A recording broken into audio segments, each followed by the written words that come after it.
Good morning friends, आप सभी का एक बार फिर से स्वागत करता हूं आज के इस प्यारे सेशन करंट अफेयर्स की। और आज की तारीख है 21 जनवरी फ्रेंड्स, और 21 जनवरी से जितने भी इम्पोर्टेंट प्रश्न बनेंगे करंट अफेयर्स का हम लोग क्यूज टेस्ट के माध्यम से क्यूज लगाने वाले, तो वीडियो के अंत तक जरूर बने रहिए। चलिए, पहला सवाल है फ्रेंड्स, और सबसे पहले पेन पेपर अगर आप लेकर बैठे हैं फ्रेंड्स तो इसको VVI मार्क कर लीजिएगा। ये क्वेश्चन आज का हमारा क्वेश्चन ऑफ द डे है। हाल ही में खो खो विश्व कप का 2025 का जो खिताब है किसने जीता है? बहुत इंपॉर्टेंट क्वेश्चन है। इसका बिल्कुल करेक्ट आंसर हो जाएगा friends, option number B is the correct answer हो जाएगा। इंडिया ने जीता है, ठीक है।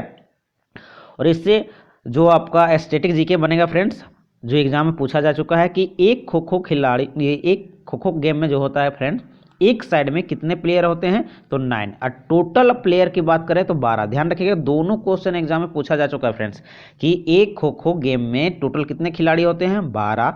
एक साइड में यानी फील्ड में कितने उतरते हैं? 9। ये ध्यान रखिएगा। First kho kho world cup 2025 है, होस्ट किया है इंडिया, न्यू दिल्ली में इसको खेला गया है इंदिरा गांधी स्टेडियम में। ये कब से कब खेला गया? तो 13 से 19 जनवरी 2025 के बीच में खेला गया। और देख लेते फ्रेंड्स, और भी है ह्यूमन्स इंडिया जो वर्ल्ड कप है खो खो का, इसका विनर कौन रहा? इंडिया। हराया किसको? रनर अप टीम नेपाल है। और कैप्टन कौन रहे थे ह्यूमन्स का? तो प्रियंका इंगले। ध्यान रखिएगा, वुमेन्स वाला जीता कौन? इंडिया ही जीता है। उसके बाद हराया किसको? नेपाल को। इस टीम का, वुमेन्स टीम का जो कैप्टन रही वो प्रियंका इंगले रही। मेंस की बात करते हैं गाइस, तो वो भी इंडिया जीता है विनर में, और रनर अप में नेपाल रहा। दोनों में आपका सेम है, नेपाल ही रहा है और इंडिया ही जीता है। कैप्टन की बात करें तो प्रतीक वाइकर, ये आपका कैप्टन था वुमेन्स टीम का, ये खो खो वाला वर्ल्ड कप का। चलिए, मैस्कोट की बात करते हैं फ्रेंड्स। इसका मैस्कोट क्या रहा था? तेजस और तारा, जो कि एक हिरन है, तारा। और ब्रांड एम्बेसडर कौन थे? तो भैया सलमान खान, हमारे फेमस बॉलीवुड एक्टर। चलिए, दूसरा सवाल है आप लोग के बीच में फ्रेंड्स। इंडीचिप सेमीकंडक्टर लिमिटेड ने भारत की पहली निजी सेमीकंडक्टर विनिर्माण सुविधा कहाँ शुरू की है? बहुत इंपॉर्टेंट फ्रेंड्स है, वो क्वेश्चन है फ्रेंड्स।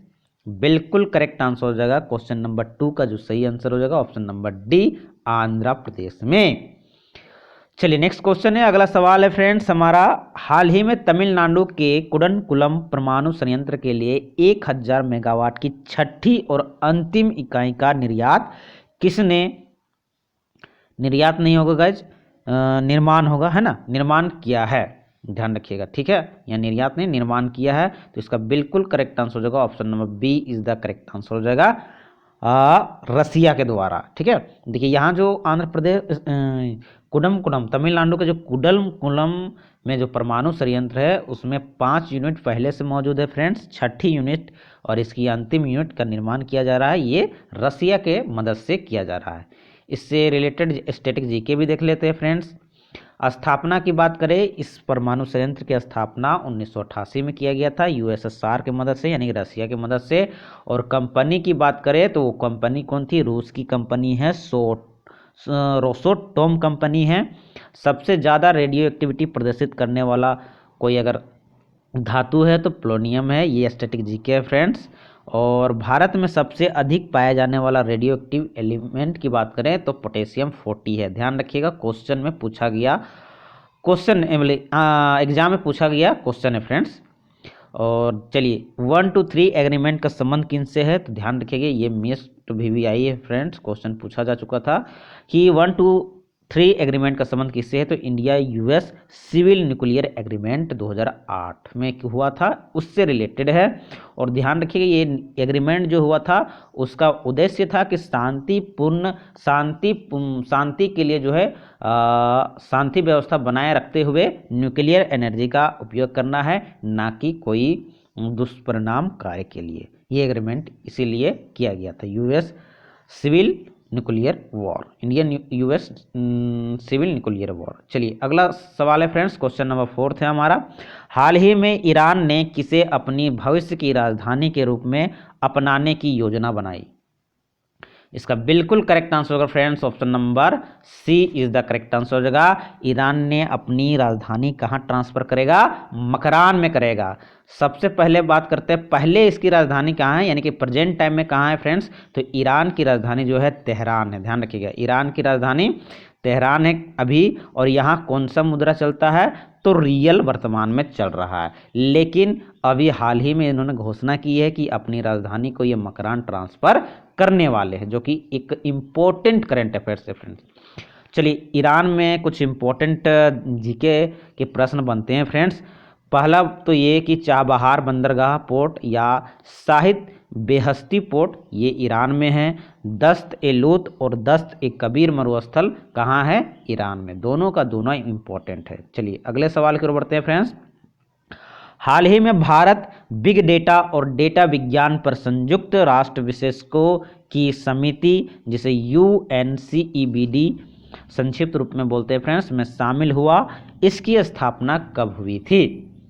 शामिल हो चुका है हमारा प्यारा भारत इस संस्था में फ्रेंड। तो इसका स्थापना जो हुआ था, बिल्कुल करेक्ट आंसर हो जाएगा friends option number A is the correct answer होगा। 2014 में हुआ था। चलिए स्टैटिक जीके भी देख लेते हैं।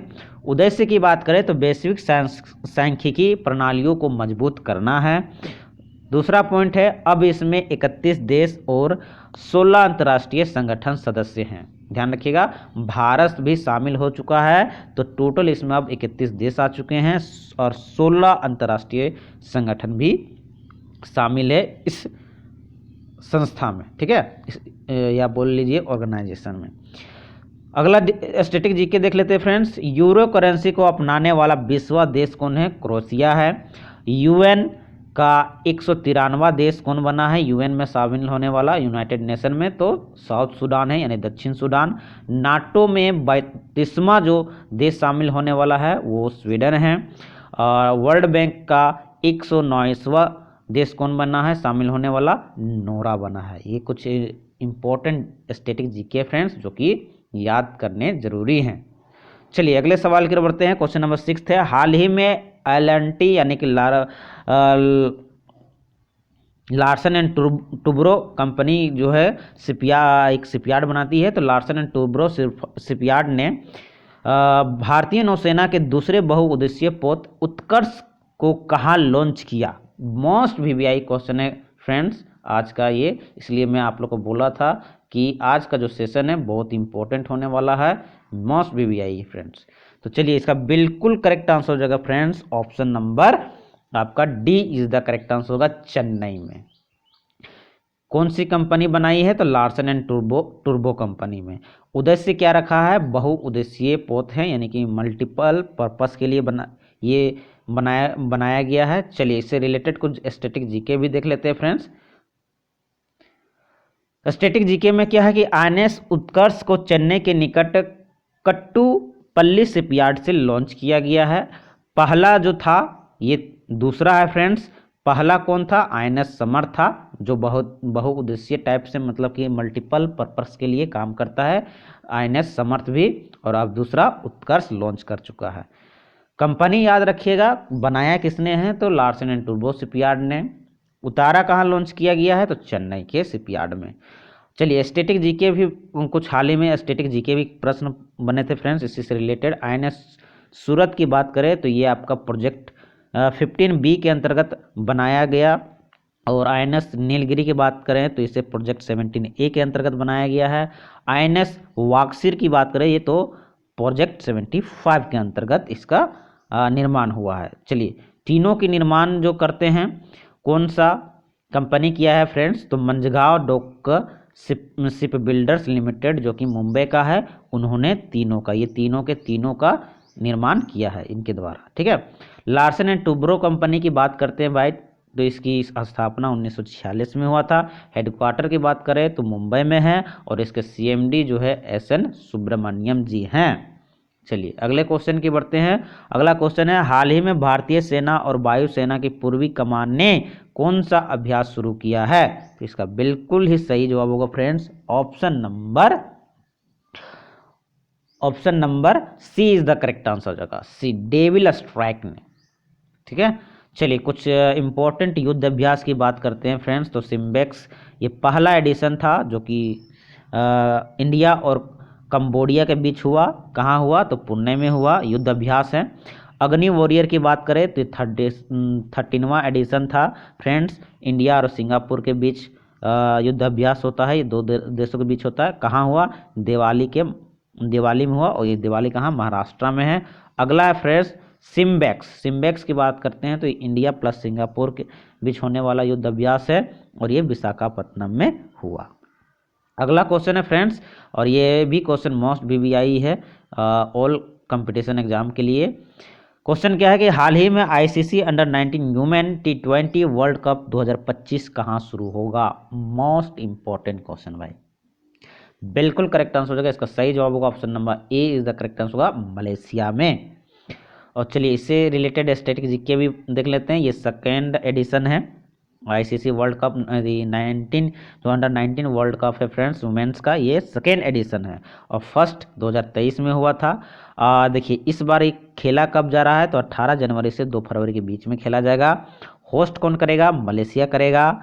और इंडिया की कप्तान कौन है? तो निकी प्रसाद इंडिया की कप्तान रहेगी। ठीक है, चलिए अगला क्वेश्चन है फ्रेंड्स। अगला क्वेश्चन हमारा है 9th नंबर क्वेश्चन है कि हाल ही में केंद्र सरकार ने किस जानवर पर दुष्प्रभाव के कारण पशु दर्द निवारक निमेसुलाइड का प्रतिबंध लगाया है? देखिए एक एनाल्जेसिक होता है फ्रेंड्स, यानी दर्द निवारक गोली होता है, टैबलेट होता है जिसे निमेसुलाइड कंपोजिशन का होता है, इसे प्रतिबंध लगा दिया है। कारण क्या है गाइज? जो हमारे इसका सही आंसर कर लीजिए, बी हो जाएगा गिद्ध। जो गिद्ध महाराज लोग हैं, यानी कि गिद्ध जो पंछी है, उनकी मौत हो जा रही फ्रेंड्स। मौत कैसे हो जा रही है आप बोलिएगा? तो डायरेक्ट तो इनको दिया नहीं जाता, लेकिन देखिए निमेसुलाइड का प्रयोग जो होता है जानवरों में अधिकतर होता है।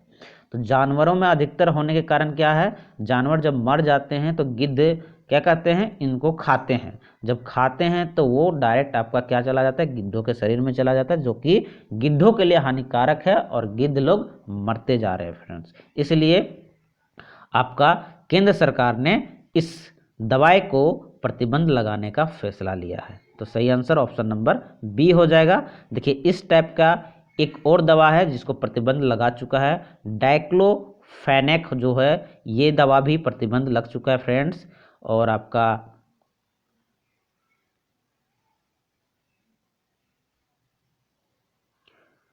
इस टाइप का एक और दवा है फ्रेंड्स डाइक्लोफेनिक, जिसे प्रतिबंध लग चुका है।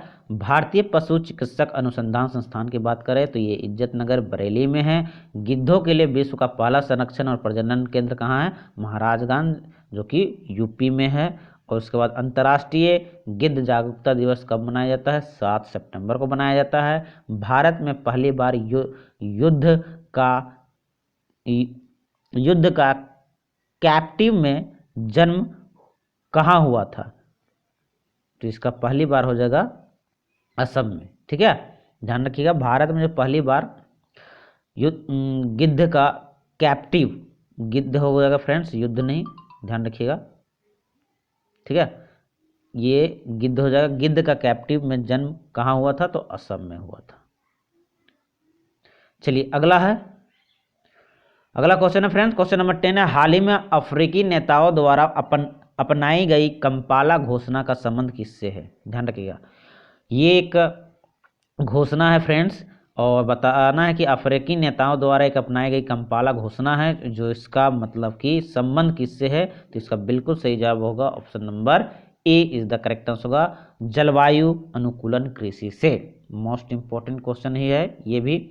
और ये घोषणा पत्र किसके स्थान पर लाया गया है या किसकी जगह लेगा फ्रेंड्स? तो ये मलाबो घोषणा पत्र की जगह ले गया। जो कि इसकी कार्यकाल की बात करें तो मलाबो घोषणा पत्र का कार्यकाल था 2014 से 2025 था, जो कि समाप्त हो चुका है। अब लाया गया इसके जगह कंपाला घोषणा पत्र। ठीक है, और संबंध किससे है? तो जलवायु अनुकूलन कृषि से। तो ये आज के हमारे टॉप 10 करंट अफेयर्स की क्लास कंप्लीट होते हैं फ्रेंड्स। सेशन कैसा लगा कमेंट बॉक्स के माध्यम से कमेंट जरूर दीजिएगा, और अच्छा लगा तो लाइक कर दीजिएगा। साथ ही साथ चैनल पर नए हैं तो सब्सक्राइब कर लीजिएगा हमें सपोर्ट करने के लिए फ्रेंड्स, और लाइक ज़रूर कर दीजिएगा ताकि हमारा मोटिवेशन बना रहे फ्रेंड्स। मैं और अच्छे अच्छे प्रश्न आप लोग के बीच में लाता रहूँगा। ठीक है, फिर मिलते हैं नेक्स्ट सेशन के लिए, तब तक के लिए इजाज़त दीजिए। जय हिंद, जय भारत।